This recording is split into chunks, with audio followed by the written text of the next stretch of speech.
نن د عالمی دنیا کې د صحافت رز مانځل کیږي.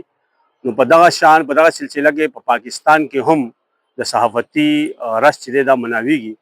په دې ځای کې په دې ټیم دلته نه زه د ټولو جرنالستان چې کوم مختلف وختونو کې شهیدان شوي دي هغوی ته خراج تحسین پیش کوم چې هغوی ورکرز د فیلډ جرنالستانو او فیلډ کې خپل ځان پناه کړی دی.